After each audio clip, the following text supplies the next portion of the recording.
We are recording the interview of Donald Nesheim. This interview is being conducted by Katie Bradshaw from the Wright State University Veteran Voices Project. It is 5:20 p.m. Also in attendance are Robert Nesheim. Yes. This interview is being recorded at the Holiday Inn in Dayton, Ohio on October 18th, 2019. Hello, Donald. How are you? Just fine. Where and when were you born? 18 December 1937, Dupree, South Dakota. And how about a little information about your parents? Were they originally from there as well? Yes. My dad, Melvin Nesheim, was raised south of Dupree, and my mother, whose maiden name was Jeffries, Marjorie Jeffries, was raised in the same general area. Her dad had a farm, and my dad did various kinds of work, and so that's how they met up. And there weren't too many men and women around, so if you met somebody, you always get married. It was a way to go. You better hold on to them, Yeah. huh?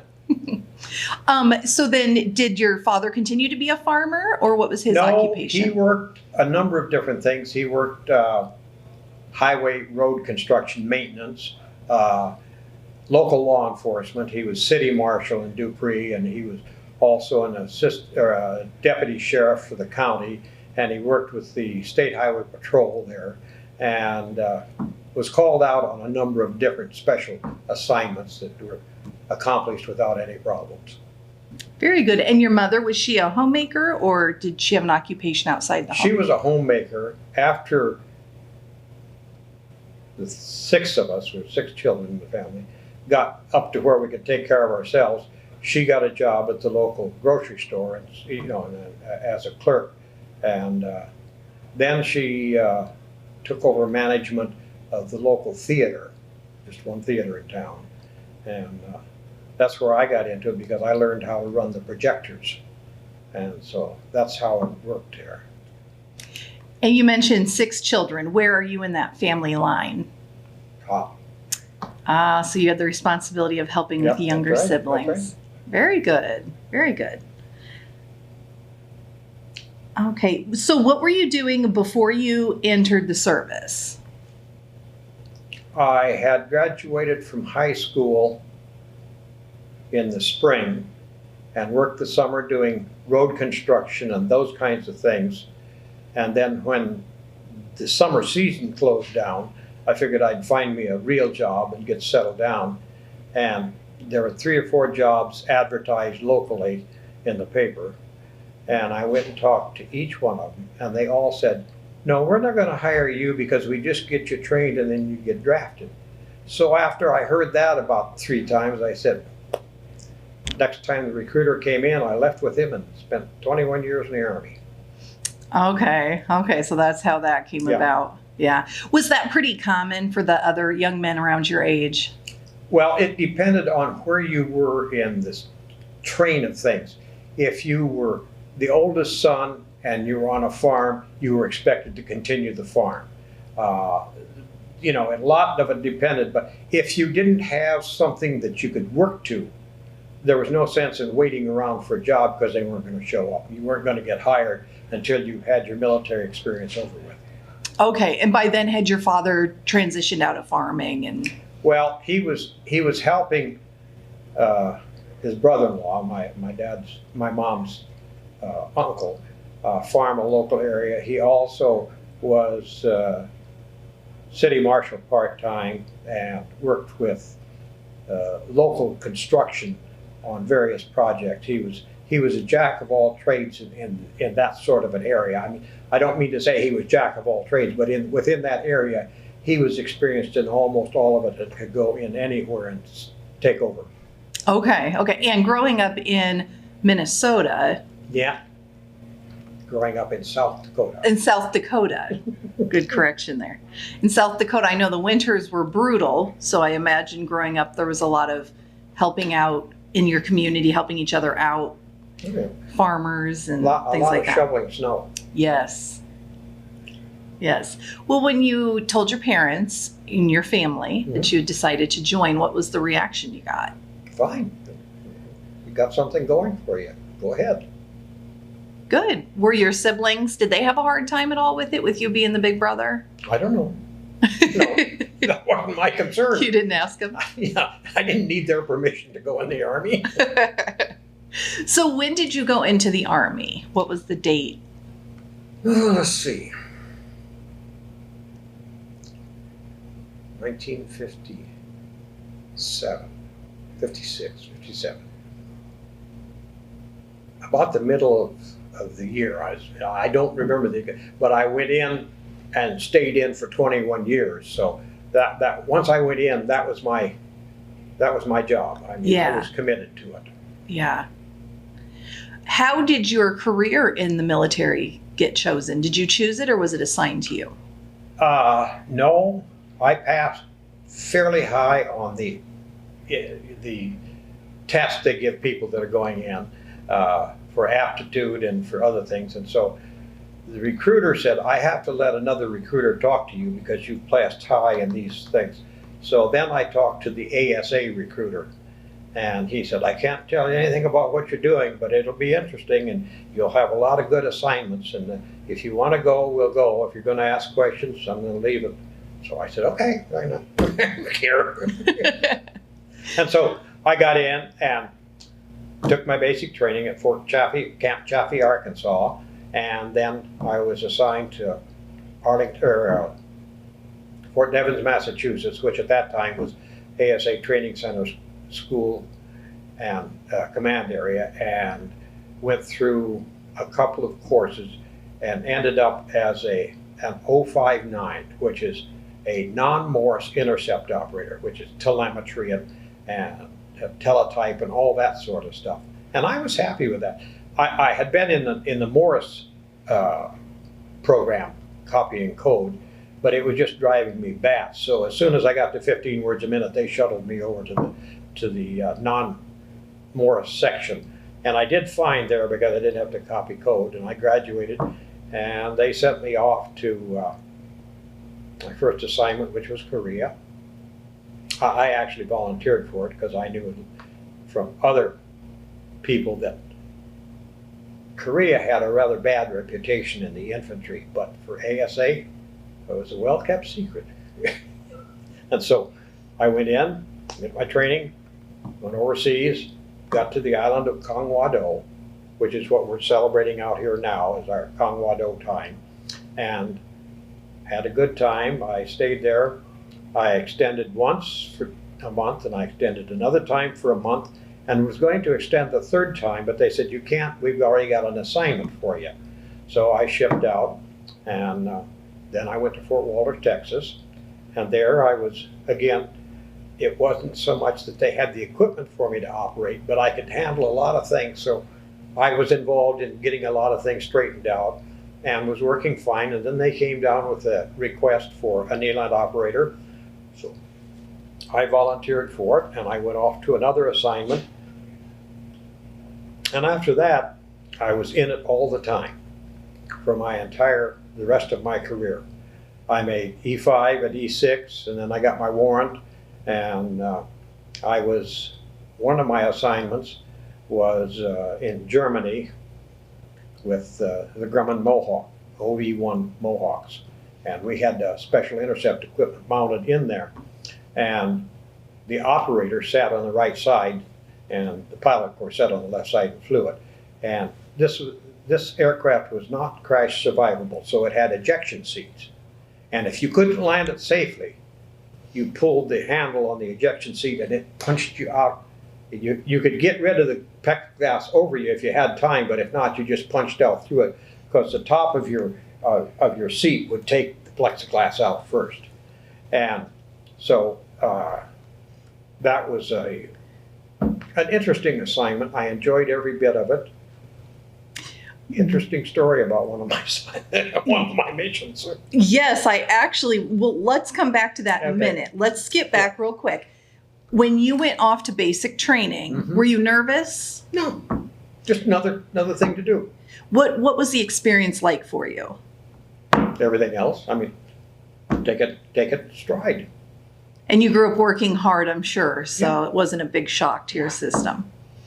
And then when you went through tech school, did that go well for you? Oh yeah. I started out as a 058 Morse code intercept operator, which I can't copy code, but they kept working me at it. When I finally got to a speed that they could transfer me to the radio printer school, then they sent me over there, and from then on it was just fine. I could handle all of that, worked the system, got it all going, and was second or third in my class of about 15 people. Very good. And So from there was your assignment at Kongwado. yes, I got out there, and of course, as with many times in the Army, I got there, and there is no ELANT mission out there. But there's a couple of other missions, so I got going in that, and or actually, excuse me, there was no printer mission, but there was an ELANT mission, and they needed people for that. And so I looked at it and talked to them and said, I think I can learn this. And pretty soon I was a trick chief, and away we went. And I graduated, I left there and went back to Fort Walters, Texas, and was there and actually re-enlisted from that point. So how long were you in Korea? 13 months. Well, 13 months was the tour, but I extended twice, so I spent 15 months in Korea. Okay, so 15 months. How did your family feel about you being in Korea? Well, they knew I had joined the Army, and the Army sent me to Korea, and I was in Korea. Now I extended. Yeah? And of course, they had sent a letter to me telling me that the family was moving from Dupree down to Phillip. And the letter didn't get to me until I got cleared down around and come back to my assignment in Texas. But in the meantime, I got home and caught the train down, the train that carried the mail every day, and walked up to the drugstore and said, can I use your phone to call my folks? And they said, oh, your folks don't live here anymore. I said, oh, where are they at? Oh, they went to Phillip. So I picked up the phone and called my uncle, and he came and got me. And then they got a hold of my dad, and he came. So I went down to where the new house was, and that's just the way things were. Different times, huh? Yeah. Oh, that's funny.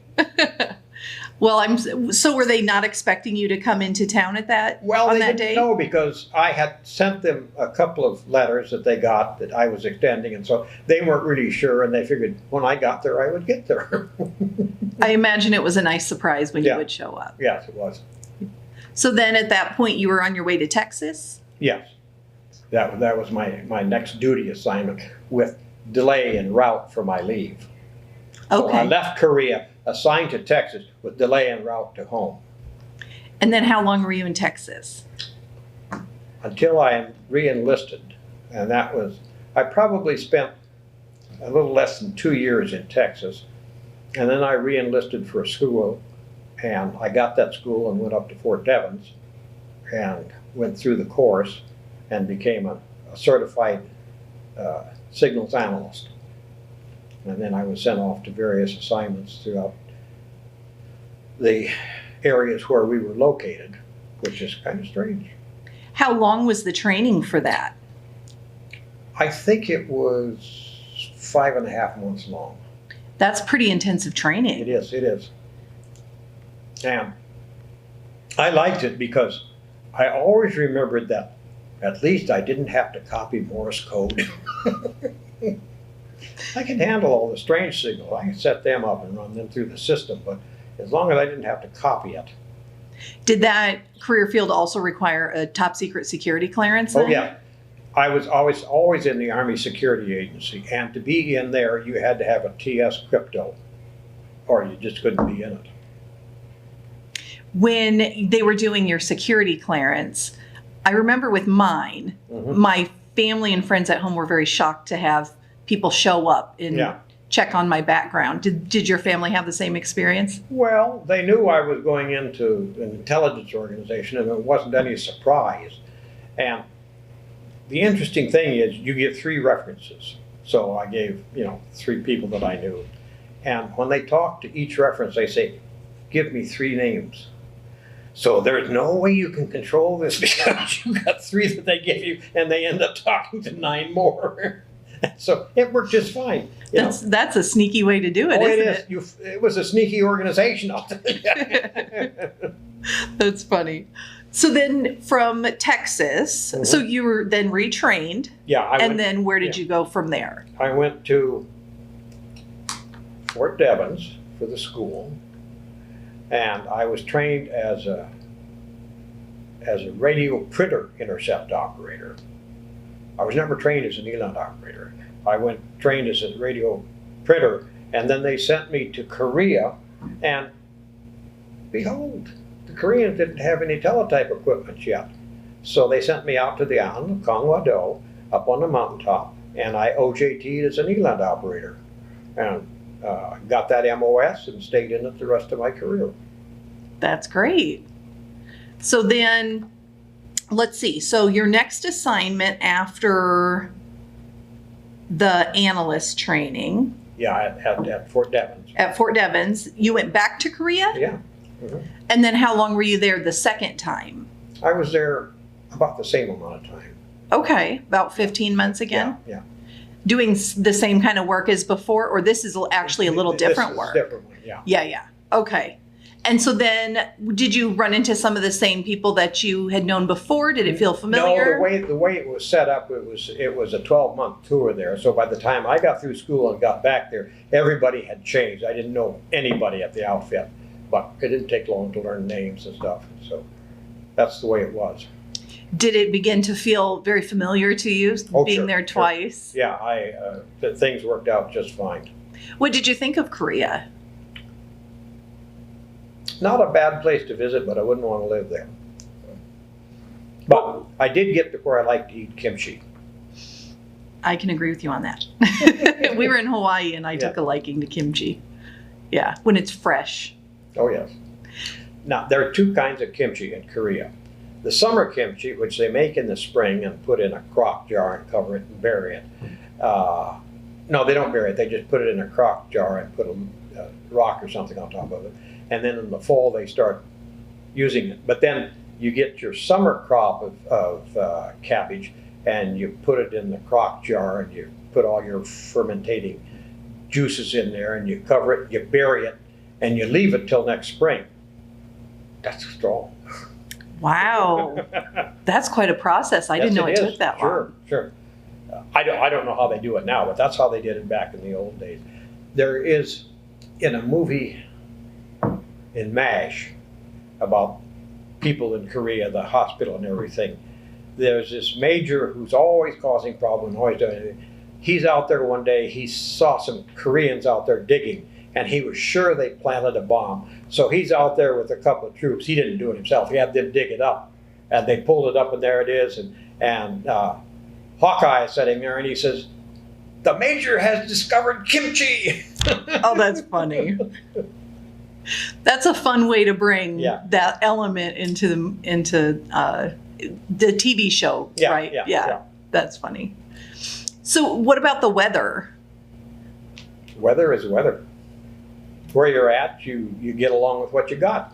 In Korea, though, was it nice most of the year, or was it rainy? No, they had winters about like we have them in Minnesota. I didn't know that. Yeah, or at least they seemed like it. So then after your second tour in Korea, where did you go from there? I'm trying to remember. I must have gone to Fort Walters, Texas. That's right, I went to Fort Walters, Texas with a tactical battalion. And we supported maneuvers and stuff like that. And it was, it wasn't really a real good assignment, but it wasn't a bad one. And so everything fine. And came about time for me to get out of the Army, and there wasn't any particular thing that I wanted to do, so I re-enlisted, and then I became career. Is that the point that you decided in your mind that it would be a career? Yeah, pretty much. I just said, well, I'll re-enlist and see how it is. And about halfway through, I said, yeah, this'll make it. Yeah. So from there, what was your next assignment then? Let's see, from Korea I went to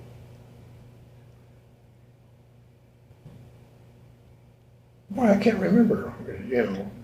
I think we're missing. So after Fort Devens, there was Japan or Hawaii. Well, I went to Japan, to headquarters ASA Pacific, and it was in Hawaii. But halfway through, they moved the whole command to Japan. So I was advanced part A. I went to Japan and helped set up that.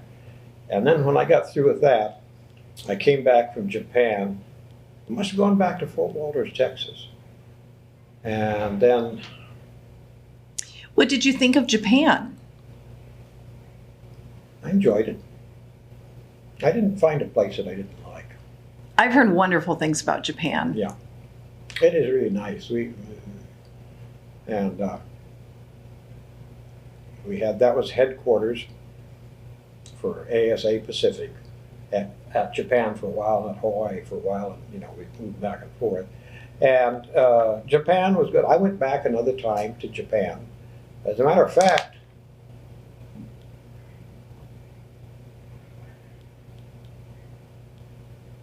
I can't remember when I went back, but Deb was born in U.S. Army Hospital at Tokyo.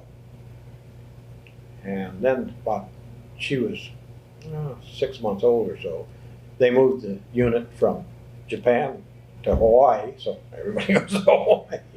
And we have pictures of her playing out in the surf on Waikiki. And then from there, Well, now you've introduced a child. So where did you get married? oh, I'm sorry, back in Phillip, when I was there on leave, I met a young woman, and there wasn't time to get married there, but I proposed to her and she would wait for me, so I went to Japan. I took a short tour. I don't remember what it was, but when I got back from the short tour, we got married and then had a little honeymoon there and then left for Texas again. So the Army was always shipping me somewhere. Okay, fine. You want to pay the bill, I'll go. And Deb was ready for, or is Deb your wife's name? No, my wife's name was Aline. Aline. Was Aline ready for the adventure of the Army life? Let me tell you something about living in Phillip, South Dakota. Most young ladies there had a choice of marrying a farmer and moving out on the farm, or a rancher moving out on the ranch, or a local boy and staying in town. Well, she didn't want any of that. And when I showed up, and she was working as a waitress at the local cafe up on the highway, and my two sisters were working there too. And so she found out that their brother was coming back. I think she started planning right then. So I met her at a dance and was introduced to her, and so I dated her for a couple of times, and then I was off and came back on leave or something, and So she got, proposed. oh, go ahead, I'm sorry. And she accepted. I said, we can't get married till I get back, so then I'll off again. But then she had, of course, the whole 6 or 8 months while I was gone to plan all that and sort of gloat over those that weren't going to leave the town. She got fortunate that you two Yeah, were compatible yeah, then. yeah. That's nice. So then you came back for her and you Yeah. got married. Yeah, So then she moved with you to Texas? yeah. And which assignment was that then? The next one in line. I don't keep track of those kinds of things. I just remember what happened and where I was at and all that. And then, see, from there I was assigned to ASA Pacific again, and we left to go to Hawaii, where it was located, and we lived in Hawaii for a little less than a year, and then the headquarters moved from Hawaii back to Japan. This was what they were always moving these units around, especially our command units. And so then we got there, and everything was fine. We left there, and I guess, can't remember where I went after that. I spent 2 or 3 tours in Texas. It seemed to be where I landed every time they had to have a place for me. And then from there on, we'd go off to some other place. And I had put in for warrant officer because I was an E5 at the time. And by the time I got my warrant, I was an E6. But I think that I had a little help when I got my warrant appointment finally approved, because I had gone with the battalion commander and the executive officer. We were flying up to Washington, D.C. to go to Arlington Hall. And we had been part of a maneuver that took place up in Yakima firing range. And I was a senior person as an E5, and we had this 3/4 ton truck with the hut mounted in it and all the equipment in it, and we performed all of the ELINT mission, intercepted, reported, and everything, and got back to Texas, and I was assigned in the headquarters there, and the S3, the operations officer, said, Nesheim, the colonel would like you to write a report on what we did as an ELINT team in the maneuver area. I said, okay, fine. I said, I'll write the report. And they said, well, we think you ought to go along with us to answer any technical questions. Oh, fine. So we're in the aircraft and we're flying up there, and the lieutenant colonel says, you know, he says, you might as well give the report. You know more about it than anybody. And I said, I'm trapped. Of course I'll give the report. Get up there, and everything keeps changing on me. So I get up there, and I knew it was a commander's call, and there'd be colonels and lieutenant colonels there and stuff. And they said, oh, and I was supposed to be on, the briefing was the first thing that morning, and that's when they told me I was going to give the briefing. Well, okay, fine. I wrote it, I can give it. They said, oh, by the way, General Eddy will be in the audience. He's a commanding general, and he was a 1-star. So I launched off into it, got going, and just was briefing on everything and giving everything and taking questions and stuff. And finally I said, sir, I turned to John, I said, sir, that concludes my briefing. Do you have any questions? No. Okay, fine. Take off.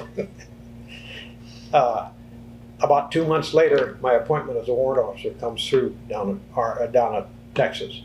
So they pinned my warrant officer bars on me. My wife pinned them on, and the colonel pinned the other one on. And we left there, off to the next assignment. And it was, I never planned anything, but things just seemed to roll in front of me, and I just grab them and run. Because people who set up a lot of plans get blindsided all the time. So you avoided that disappointment by just going with the flow. Not having anything particular to lay out, and because figure, the Army changes, and you got to go along with it. Good perspective. Yeah. So you had one daughter who was born in Japan, Mm-hmm. and then how many children did you have total? 3, Bob, and then Dave. And you were both born in Fort Meade, at the military hospital there at Fort Meade, Maryland. So it sounds like leading up to this, you spent a lot of time kind of bouncing between the Pacific and Texas. Mm-hmm. So then after that, you went to Maryland? Yeah, went to Maryland, and I can't remember.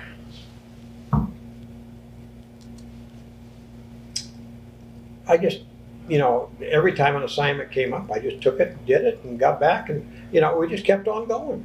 And we were always moving, seemed like, especially to you guys, I imagine. I don't know. The years go slower when you're younger. Huh? So the years go slower when you're younger. Oh, okay. So 3 years in Germany is a very long time. When did you end up in Germany then? Well, I had been involved with a project, and that was finished up, and I was at the battalion, and they said, do you have any aviation experience? They had called me in for something, and I said, no. And they said, well, we're developing a new intercept position that will be on a Grumman Mohawk, twin-engine Army reconnaissance aircraft. Would you like to supervise that? Sure, why not? So I go off to Fort Rucker, Alabama, where they got the equipment, and we train on it a little bit and get familiar with it. And then my team of three enlisted men come up, and we deploy it down to Texas, and we fly it for the required amount of time to test it, to get it into service, and then they put it in service. Well, they said, you're due for an assignment. We're going to send it to Germany. We'll send you along, and you can. There we go. We're in Germany, and I'm, writing right seat on that, and writing all the reports and doing everything, and everything just fine. Was that the plane you had mentioned before at the beginning of the interview? That I went over the top? Yes.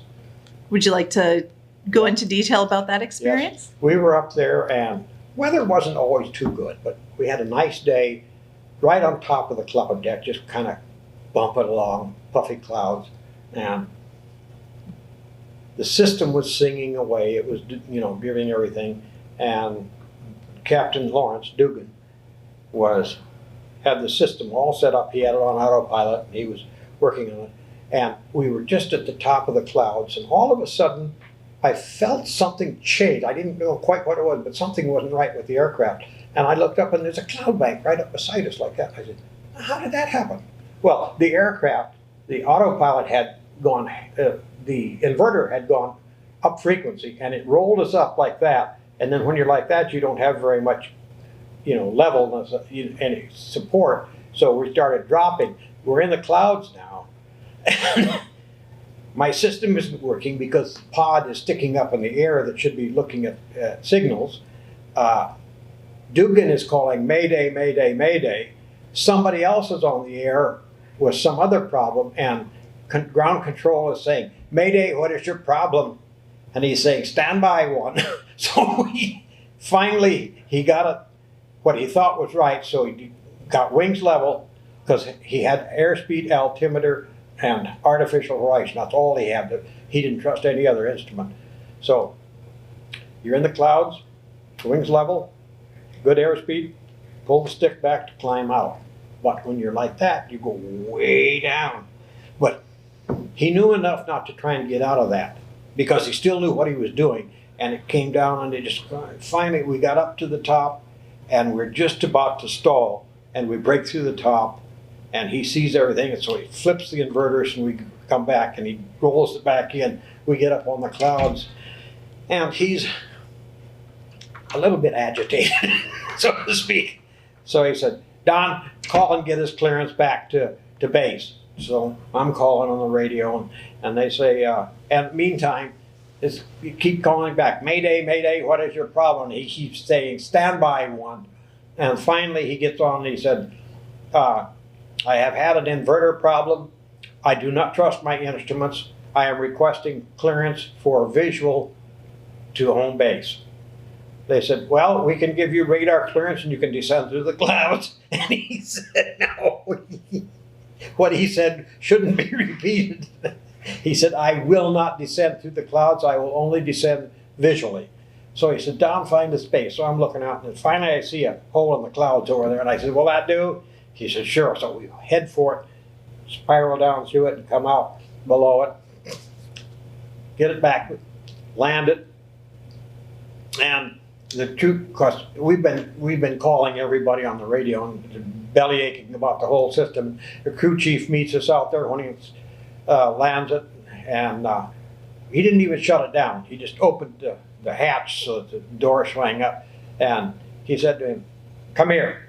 He said, I don't know what's wrong with this airplane, but I want to put on internal power or external power, the generator, and you run it till something goes wrong, because it's a screwy airplane.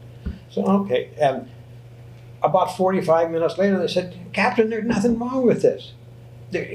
We can't find anything. He says, I don't care if you run it all day. There is something wrong. So about 10 more minutes, then the aileron started flapping, and the rudder was flopping back and forth, and instruments in there were just so. Then they could stop it and get everything, and they found out that the main inverter was running up cycle. So instead of being a standard 400 cycles, it was running up to about 520 cycles, and then there was no synchronization at all. So we finally got that problem solved. But it was an interesting day. I imagine that was kind of frightening, really. Yeah. Well, it happened so fast, and I didn't know enough about what was going on that I didn't get scared.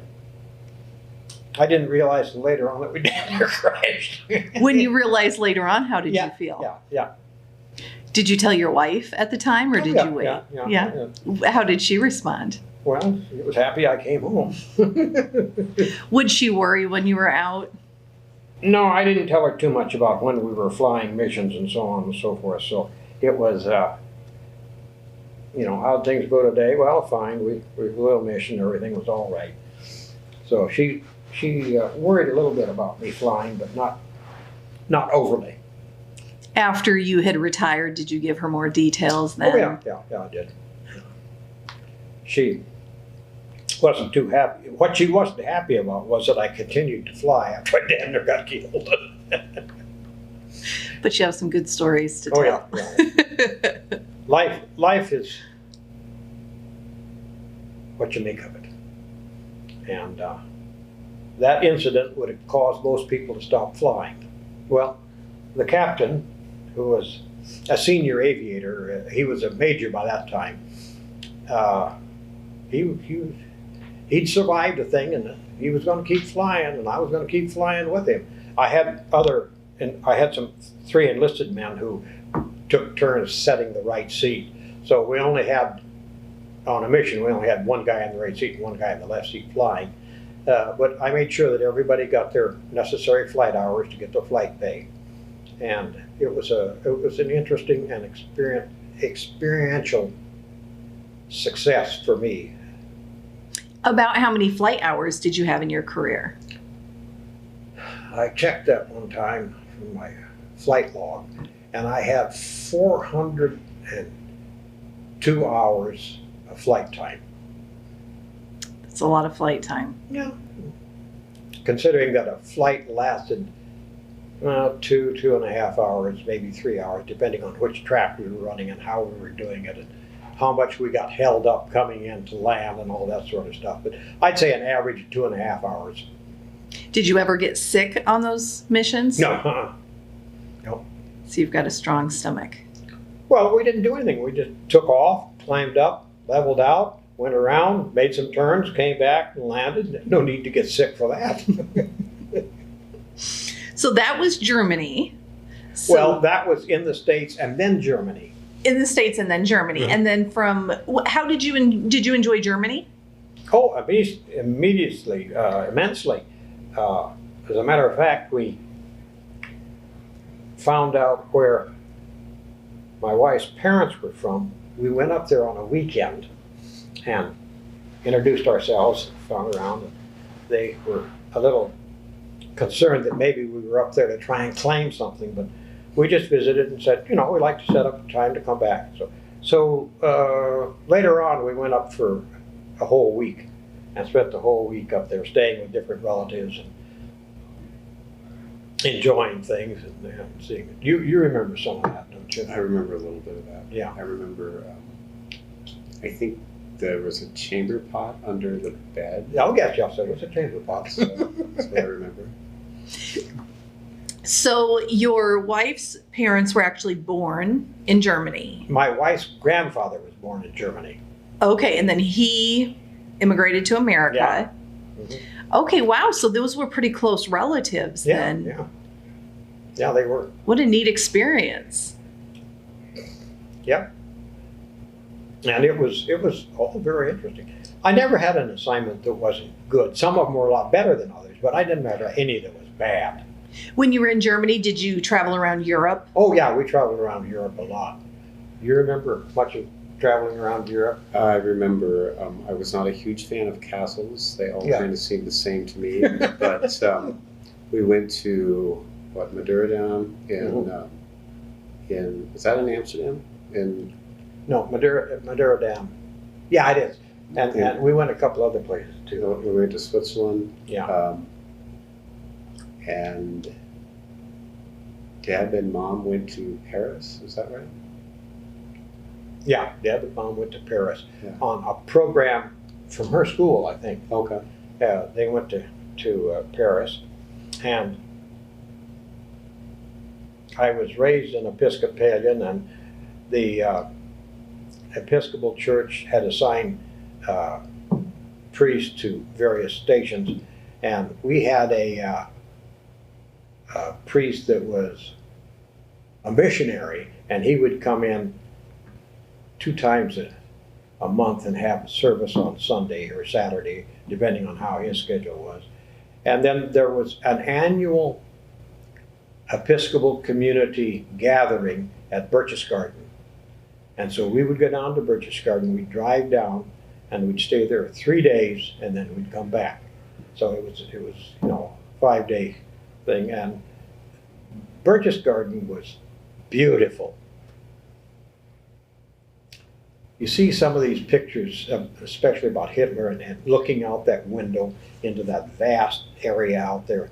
Well, that's what we saw, and we sat there in that building and had our conferences and everything. And you guys went out and almost got lost in the snow because it was heavy snow up there, and it was just an enjoyable thing all the way around. I never had an assignment that I didn't like. Some of them weren't quite as good as others, but hey, you're in the Army, and the Army wants you to go someplace, so you go. Did you feel that in Germany that the community was welcoming to Americans? Oh yeah. For the most part. I mean, we ran into a few that had some problems with it, but it was an interesting. So from Germany, where did you go? Well, we had to come back to the States, and I think we went to Fort Meade, Maryland again. See, there was only a certain number of places that I could be assigned with my specialties. And so we came back, and then I got involved with the Quick Look program. And that involved the Grumman Mohawk, the OV-1. And it looks kind of like a mosquito. And it's got a little blunt nose out front of it. It's an observation aircraft, so that it's just got plenty of plexiglass out in front of it, and it's not crash survivable. So the seats in it are ejection seats, and you get in and you strap yourself in, and if anything happens, you just pull the handle and it shoots you right out of there, because if that aircraft gets in trouble, you're not going to survive if you stay with it. And so we were flying missions, and everything was working fine, and one day we were out flying, and we didn't have an actual mission that we were doing. The other aircraft we had, 965 was that one, and 964 was the other one. And it was on a regular mission, and we were out flying over near Frankfurt or something. We were doing a special requested mission from 8th Army, or 7th Army, 8th Army's in Korea.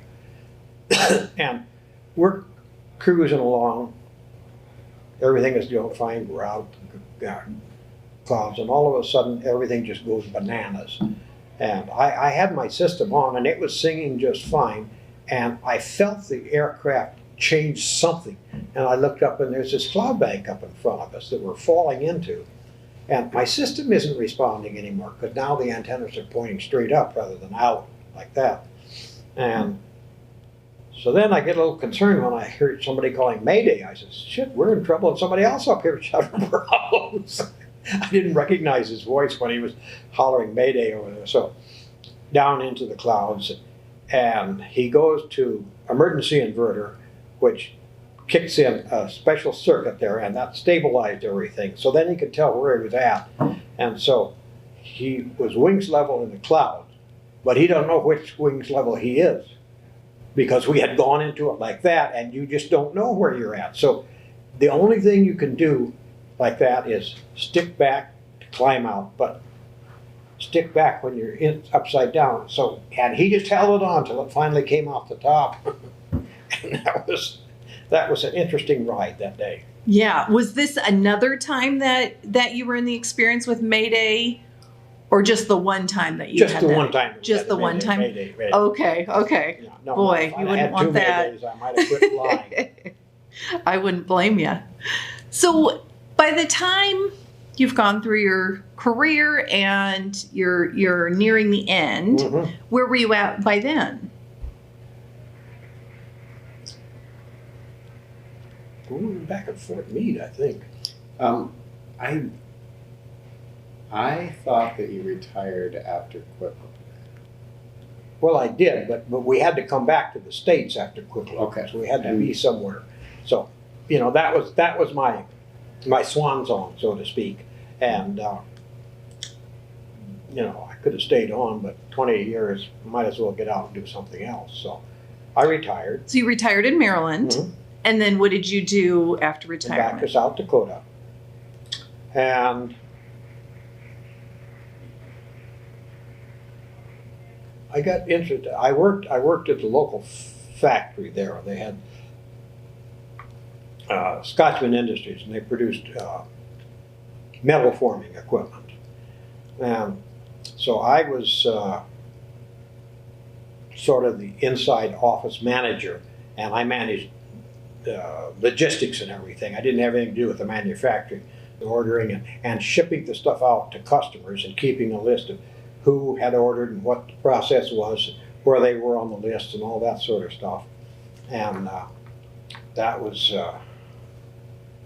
something that worked fairly good. And then I guess somewhere along in there, I decided to go to seminary. So we left, and I went to seminary and graduated and came back and was ordained in South Dakota and served churches in South Dakota till my retirement. So then, as an Episcopalian minister, did you stay with the Episcopalian Church? Yeah, So how many years did you do that? 20 or more. I just keep plugging along.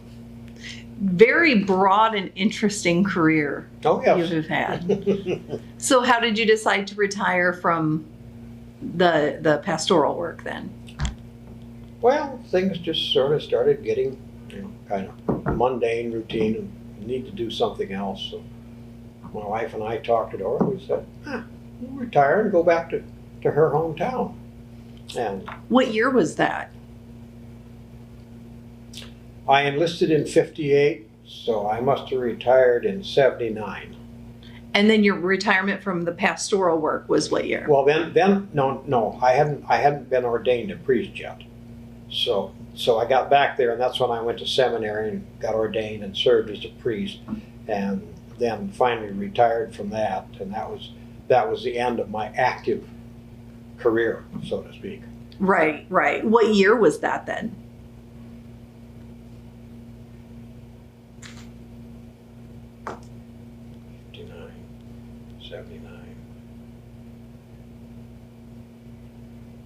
Probably about 1990.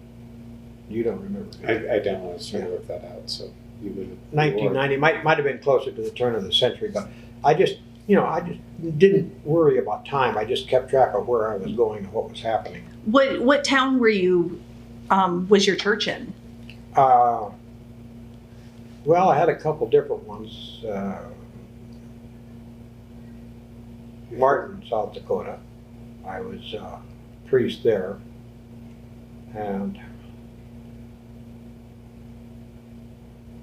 Also dean of the Pine Ridge Mission. yeah, So dean of the Pine Ridge Indian Mission, and that the bishop wanted to have a Native American, but there weren't any ordained that he said that he could trust. So he said, I want you to be dean of the, and since I lived in that area or had been living in that area, fine, I'll be dean. So did you live on the reservation then to do that job? No, we lived in town, which was not part of the reservation, but it was right on the edge of the reservation. Martin is an interesting town that is surrounded by reservations in Nebraska. Yeah. But it is not actually a reservation itself. So. Okay, that sounds really interesting. Yeah. Mhm. So then your congregation was the Native American population? No, my congregation was the people in Phillip and surrounding areas that were Episcopalians and didn't have a church. Then when I got there and we got set up and operating, everybody was happy to go there. Okay. What was your most interesting experience as a priest? Or most memorable?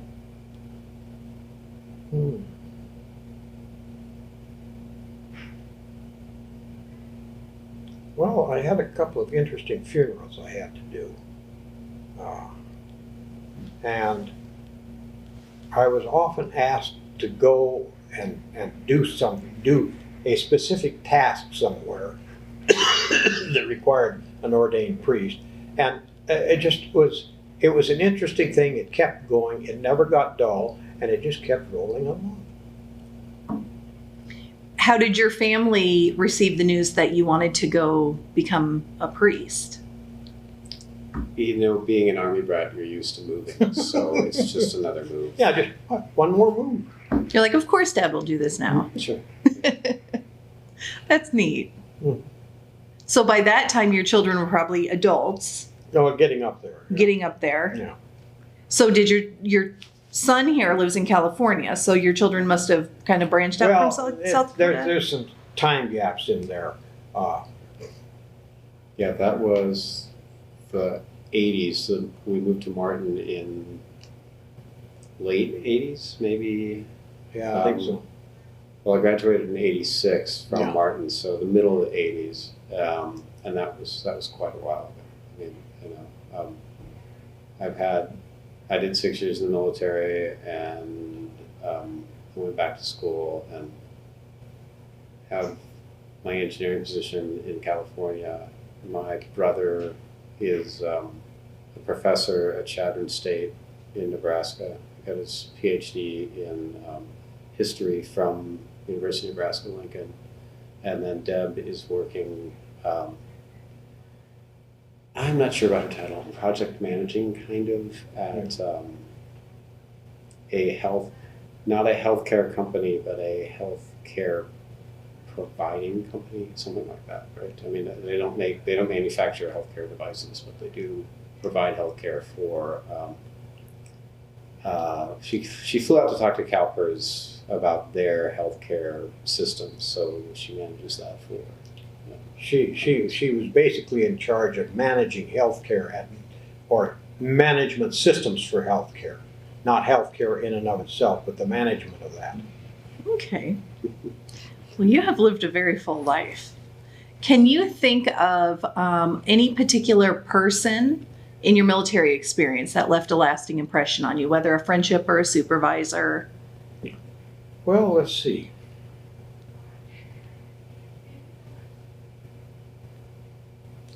Captain Dugan Lawrence, I met. He was commander out at Kongwa, which we're celebrating here. And I was assigned there, and well, I won't go into the history of how we got to that state, but we had units operating on mountaintops or out in the field or something, and they just sat there. But after an operator got killed in Vietnam, and we almost, if he hadn't had enough foresight to grab the bag that he had that had all the code books in it, we would have had a compromise of a considerable number of our codes. And so then ASA decided, we're not going to have people out in the field anymore. We'll remote them. We'll put the equipment out there, but we'll have them back in a safe spot and we'll operate well. So in Korea, the island of Kongwa had been an operation site like you see there, but we remoted that. We set up all the equipment, and I was there when the system changed over from manned operation to remote operation. And I went through all of that, and I was the last one off the island. And we got it all set up so the stuff came back through this automatic data processing system that we were using, electronics. And back to group, and all the operators were back there copying, just like they would have been up on the site. but they weren't in any danger now. And all of our sites now are remotely operated. Technology. Yep. Well, what advice would you have for future generations? If you were to give a nugget of your wisdom that you've, gained all these years. Pay attention as you're going along. Don't make plans that can't be changed, and be flexible. That's very good. That's very good. Is there anything else that you would like to add that we didn't talk about? Don't think so. I covered pretty much everything. Well, we thank you very much for your time and for your story. I've really enjoyed hearing it, and I know the listeners will as well. Yes, I have enjoyed talking to you and providing my experience. Wonderful. And some of this Bob hasn't heard before, I think. Well, perfect then. That concludes our interview with Donald. Thank you for your time and for your military service. You're most welcome.